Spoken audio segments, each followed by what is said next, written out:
back with more What's Up Doc. Thus far, for Season 3, we have given focus to lifestyle diseases and non-communicable diseases. Your physical well-being is extremely important, but we cannot underscore the importance of mental health. Our bodies and minds are not separate. So it is not surprising that mental ill health can affect your body. In extreme cases, an individual's mental health condition negatively affects others, especially households, in a physical way. For example, did you know that between 2020 and 2022, the Trinidad and Tobago Police Service recorded 4,857 reports of domestic violence? To dissect and analyze such issues, my guest today is Dr. Varma Dialsingh.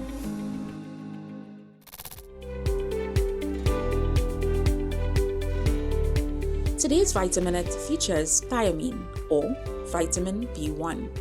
Vitamin B1 is a water-soluble vitamin that plays a vital role in the growth and function of various cells. Thiamine is found naturally in meats, fish, and whole grains. It is also found in baby formulas, fortified breakfast cereals, pork, beans, lentils, green peas, breads, noodles, rice, and sunflower seeds. And that was today's Vitaminette.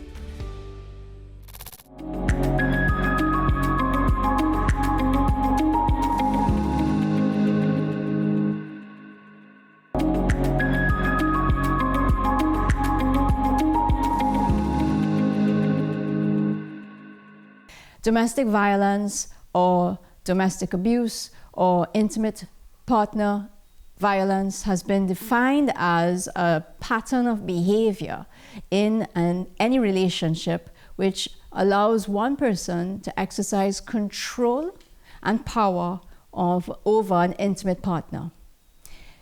Now, the abuse can take the form of physical, verbal, sexual, economic, and psychological acts or threats that enables or allows for influence over the other person, the victim. And anyone can be a victim of domestic abuse. Anyone of any age, race, creed, socioeconomic background, financial status, even sexual orientation, as well as gender. Both male and females can be a victim of domestic violence. Domestic violence is a very silent disease that has scourged this nation, and it has remained silent because of the fear and the shame that comes with it. Welcome, Dr. Dialsingh. Thank you for having me. It's an important topic, and I'm glad we are here to discuss it this afternoon. Yes, so let's get straight to it. How prevalent, and I know it's very difficult for you to actually pinpoint figures, but how prevalent you would say is domestic violence in Trinidad and Tobago? Well, we have global figures, and even in Trinidad and Tobago, it is estimated that 1 in 3 women in their lifetime will be abused, and 1 in 7 males. 1 in 3, yeah, that is significant. Significant, yeah. All right, and that's underreported. Yes, definitely. A lot of cases go unreported and silent. Silent. It's really, you know, what is behind the closed doors in the bedrooms. Persons outside wouldn't want to know. It's an embarrassing thing. So sometimes the females may hide it from their relatives. They hide it from doctors. So sometimes they come to a doctor with a black eye, and the excuse is we hit a cupboard, we fell down the stairs. And this was one of our difficulties as practitioners, how we could track these women. Yeah. You know, so if we could get a woman coming in casualty and say, hey, you're coming in too often, something is happening, and we could try to red flag. But, you know, those ladies are smart. Explain that. Yeah. Because, all right, so a lot of people out there who have not experienced it themselves, or who haven't known anybody who would have experienced it, can't get to grips with why a woman or a man would remain in a relationship that is harmful, abusive to them, or even potentially might be dangerous for their children. Why would somebody remain and stay? And these are people who might be well-educated, Yes. might be professionals. Professionals, yeah. Yeah. Why? Well, this has always frustrated physicians and police officers, because sometimes we have gotten a report, the police have it, they want to carry it to court, and oftentimes we found that the partners will go back together. The woman will leave the court matters, don't want to continue it and go back. And we realize some women, they cannot help themselves, that it's a psychological chain that binds them to their mate. So people will Explain say, that. okay, so it's like the Stockholm Syndrome. In the Stockholm Syndrome, if one remembers, it was a situation where some persons held some individuals as hostages. And after, when it went to court, none of these individuals were willing to go to court to give evidence against the criminals. It's a sort of a bond that they got with them. You see, trauma bond. A strong bond, yeah. It's a bond that you have life and death. You know, my life is in your hands, and you allow me to live, and because of that, I am not going after you. So it's a sort of Stockholm sort of effect that we see here. Is it that the victim empathizes with the perpetrator?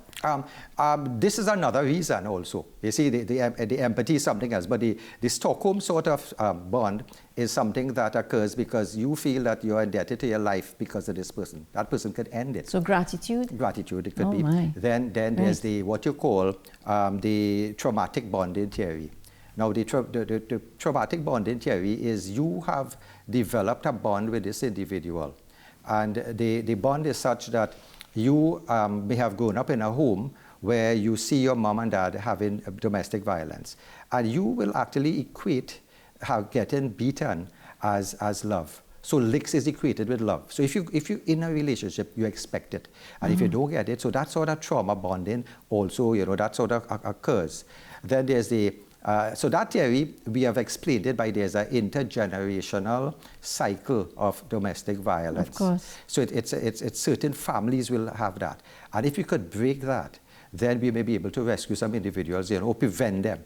So for instance, if there's a female who is in a home seeing domestic violence, she may now get accustomed and think it's part of love, it's part of the norm. So, all right, let's just say a girl grows up in a violent home. She sees that's her norm. Yes. But intellectually, she knows that that's not what she wants, but she still goes out there and somehow attracts somebody like her dad. Yes. As a psychiatrist, explain that for me. Well, there's always the fact that some females look at somebody, at their mates, as a father individual. So they actually seek out somebody who might be just like their dad, even though they don't want it intellectually, they know that's not what they want? Yeah, and not only that, to them, that is part of the norm. If you don't get a lick, so you don't get shouted at, it means, it is not normal because you grew up in that environment. So to them, that is normal. And then there's the psychological entrapment theory, where a woman has invested so much into the relationship. With Facebook, kids. Marriage, kids, whatnot. And because of all of these things, she now feels that she cannot come out of that. Now, the problem we have is we may see a female being isolated, a female being in that situation where we know she has, the mate has control on her, and we cannot reach her. So some family members may come and say, my sister doesn't speak to us anymore. My sister has cut off all the How do they gain control over their victim? What is that? How does that control power dynamic work? Well, the thing is that when we look at the abusers, and there was a general figure that 10% of men may be abusers. When we look at the abusers, we found that some of them, it's like a scripted behavior. So they will now see this girl, go after her, and you shower this girl with love. You shower her with attention, and you just bombard her. So it's love bombing. Yeah. So when she gets that, and remember, we are individuals, we want love. So suddenly you're getting all that attention, you're getting all that love, all that notes, all that flowers. You suddenly, that guy is in your life. So with the romance, and then suddenly you find that every time you have, he now tries to interject his presence. So therefore, he will call you, he will turn up at work, he will now, so your space would not be there again. That space will be a space with him. And after a while, very soon you will think that you know this guy so well. Because it's everything he's telling you, personal things, you're telling him personal things. And it's that what we call a whirlwind sort of romance is where we try to warn girls, do not get into that, don't get into any serious relationships with any man within that period more than 6 months. Get to know him, get to know his past. Because you see, these individuals, once they try to control you, once they want to fill your space, you find that suddenly now you will have no friends, no family, you'll be isolated. He's filling the void. The void. And not only that, sometimes when you go out to eat, he will choose the restaurant, he will choose what to eat, he will tell you shouldn't eat this thing because it's not healthy for you. So you're now giving in to him, and then your mind adapts. So when he starts to control you further, you may just give in to it. And there is something we call the cycle of violence. And what is cycle of violence is really a guy beats you, he explodes, he has that explosive tendency, he hits you, he beats you, and after this, he comes back now and pleads with you and said, listen, love, no other woman will be able to rescue me. You are the only one who will be able to help me. I will die without you. I'll kill myself without you. I'm really speaking, nobody will understand me. Please come back with me. So that period when he starts to beg, then he starts to shower her with attention, gifts. He may give her, it's called the honeymoon phase. So it comes from the explosive violence phase. And that's very confusing for the victim. For the victim. But you see, remember, we are beings who want to help individuals. So if the female thinks, listen, if he doesn't have me, he will go and drink. He will spin off of control. So she feels now she is, for her, she wants to help that individual. This is what I was wondering. Is it that there are certain people, I would say empathic, sort of personality, who want to please, want to give, want to save people, want to help people. Yes, yes. Those are the ones who tend to fall victims to these charismatic individuals. Yes, because and you see again with the theory that I mentioned before, if you invest in a relationship, you bought a house together, you have plans, but it's harder to move out, you see. So when he comes now, you still have a hope that he will change. But then the cycle goes now from the explosive to the honeymoon phase, and it comes back up, a building up phase, back to it again. And once you see that occurring, we warn women, we try to show them, this cycle was identified in, I think, is Duluth years ago. We try to show them and try to educate them that this cycle, it will reoccur again, and you better get out. It doesn't work sometimes. Sometimes these girls, I say it's a psychological sort of entrapment or psychological change that they go back. They feel like they can change. They feel change. And you see, the difficulty we have is if you see an individual being isolated, sometimes the relatives now try to reach out for help to say, how could we get her? She's brainwashed. It's like a cult, comes and takes your daughter. Suddenly she doesn't want to see you, she doesn't want to go, her religion, everything she just doesn't want again. She's just totally with this guy. He controls her finances, he controls her life, he controls her way of thinking, tries to think. All right, let's say my sister, I suspect she's in an abusive relationship. What are the signs that I need to look out for, early signs, that she's in a relationship like that? Okay, the first sign is if the individual tries to put her against the relatives. So, or tries to isolate her from work, things she used to like before. If she likes to go to the gym, suddenly she's not going to the gym again. Right. If she likes to go to family functions, she always makes some sort of excuse.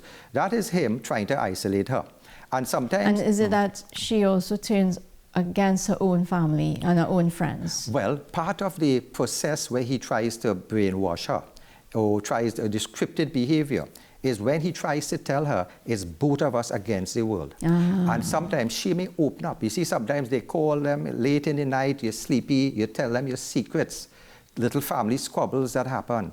I had a patient who had some confusion with her sister. She told the guy, and the guy in a family garden exploded everything. And so obviously the sister will get angry with her. Right. So he would use things against you, and he will tell you secrets, but he wants you to expose your secrets to use it against you.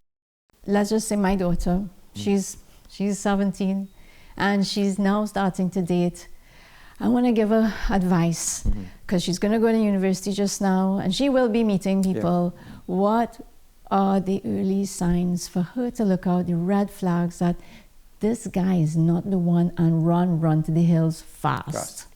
Well, you look at the personality of the individual. You look to see when he goes to a restaurant, how does he treat the waitress? Does he demean them? Does he say they're stupid, they're not nice? So how he speaks of other persons, this is it. How he portrays himself as always being a victim, that probably his family against him, his past girlfriend treated him badly.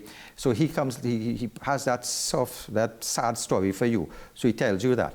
Then again, if he now wants to control you, so therefore he wants now to prevent you from doing things you like, he's trying to bring you in that level of isolation, those are warning signals. Red flags, yeah, red flags, red flags. Yeah. And she should stop that relationship. Well, you see, love is something that once your heart gets all that attention, it's difficult. It's difficult. How can she safely get out of it if she's in it already? Sometimes what we need is the intervention of the family members, really, to try and talk sense into her, to tell her that, listen, this person is not good. If he's pushing you, if he's using alcohol too. You see, there are certain signs in these individuals that we as therapists try to look as danger signs. There's something called a danger risk assessment. Okay. But we more use it to identify those individuals who would go on to kill their mates. You remember female homicides, right? They are really a strong indicator of a female who's dying is really a past intimate partner. I think 42% of females who are killed is really somebody they knew, right. a partner, ex, a present thing. So we now would see people coming into us with having domestic abuse. And we try to identify these males. So the danger is one. If that person uses alcohol and drugs, if that person has forced sex, and if that person is also has a history of breaches with the law, violence. Yes. If that person strangles, so strangulation, if you are fighting with somebody and you try to strangle them, the minute, even though nothing happened, the minute we see that making moves to strangle somebody, this is a red flag for us to say that is a relationship where this man could be a potential killer. And then you look at the factors of the past criminal behavior and also the possession of a weapon. Now, in the United States, you may have guns, but here you could pick up a cutlass, you could do anything.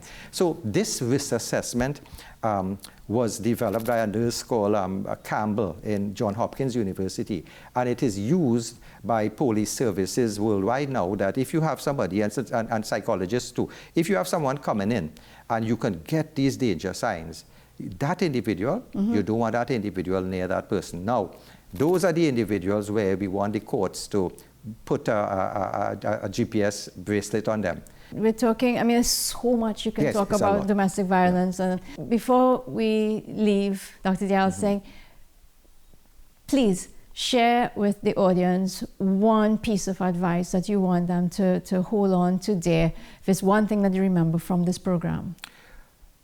The first slap, the first demeaning, or the first curse you get from this person, I would like somebody in authority to know about this, either report it to a social worker or a police officer or someone.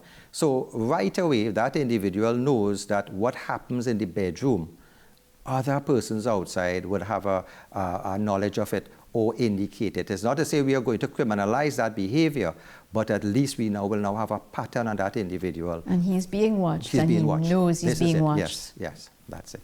Thank you, Dr. Dial Singh.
Mental health can explain the behavior of bullies, but also the impact of those who are bullied.